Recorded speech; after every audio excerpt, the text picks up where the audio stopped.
Okay, class, we are coming to the end, and you guys did a great job just to be here right now. Um, going over so much, and I'm sure your brain power is a little sapped. One day you may wake up and find that you're the most enlightened human beings, that you've had all this information downloaded. If you ever watched the movie Fifth Element, um, well, there's that one scene you might get what I'm saying right there. Anyways, so we're finishing up, and you've written a lot, you've read a lot, you've been exposed to a lot. I've been taking so much late work, and I just let it go and go and go. And ultimately, many of us have an arrangement on, me, saying, okay, if you've called me up and discussed this, I've allowed you to do that. That's fine. But what we need to keep in mind is that on the blackboard, if I haven't put a zero, if I put no number inside of a category, your grade doesn't reflect a reaction to that. So, in other words, if you did assignment 1 only, and I didn't put any zeros in all the other grades, it would say that you have 100%.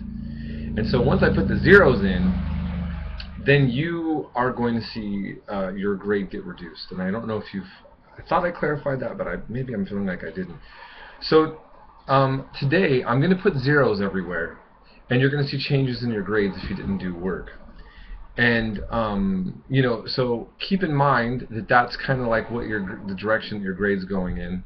You should have been following that anyways on your own, but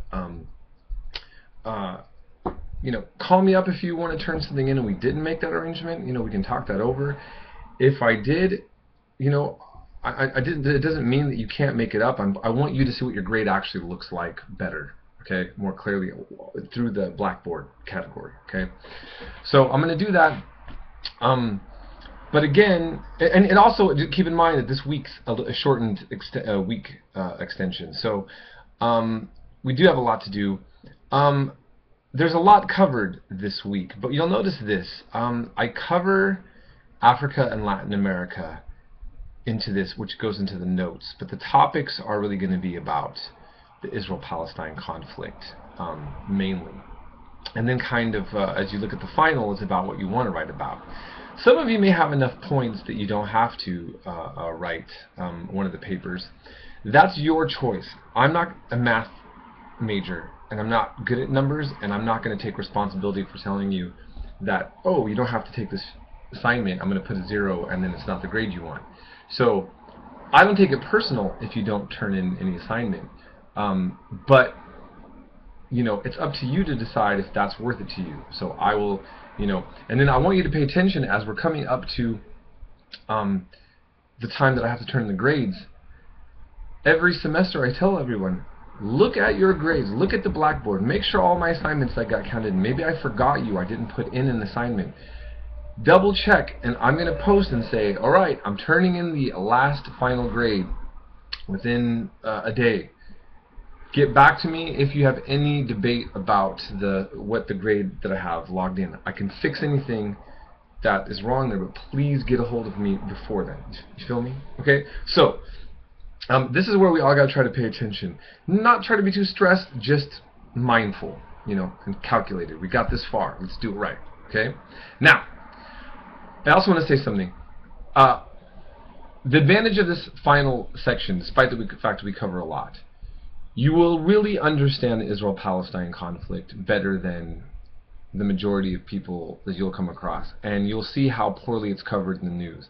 I've tried to be a little more nuanced and neutral on this. I've had my own strong opinions about this, but I really realize that as an instructor, it is not, I don't feel moral for me to impose a particular view, which is why I try to get you to be exposed to a lot of ideas.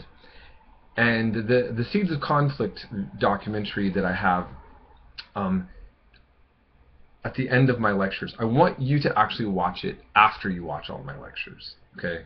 I mean, you're not required, but you're going to get the most out of the documentary if you wait.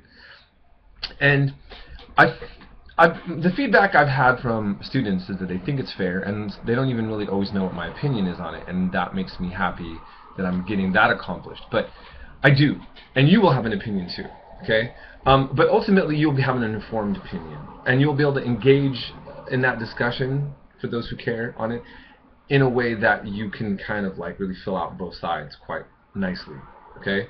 And see what's at stake. Now, I don't have an updated version of this final lecture. Things that happened from the Arab Spring, which is when we talk about. What happened in Egypt now. The advent of ISIS being created. I don't go into. And I was going to revise, actually I will eventually revise my last section for when I'm doing not a cram course. I feel like you guys already have been exposed to a lot. What I want to do is hope that by the time you finish my last lecture, when I discuss the Middle East, and you go over the war in Iraq, and all these other things that are current, that you'll realize that you need to actually, look at what's going on with the situation with ISIS and ISIL and the developments in the Middle East, that there's a background to these things that help clarify much of what's going on. And so my invitation to you is that if you actually care about this topic, if you care about current events and politics, think about everything we've talked about right where I ended, and you update that lecture for your own life. Okay?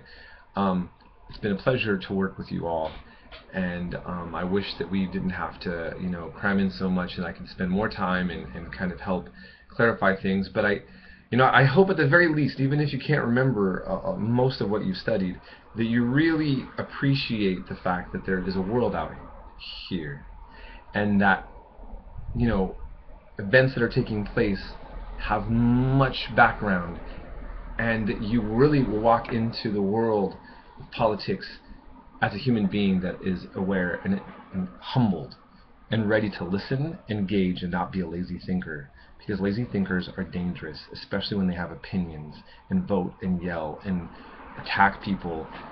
There's a poet who said, "Little learning is a dangerous thing." Don't be dangerous. Have a good rest of your summer and a great life.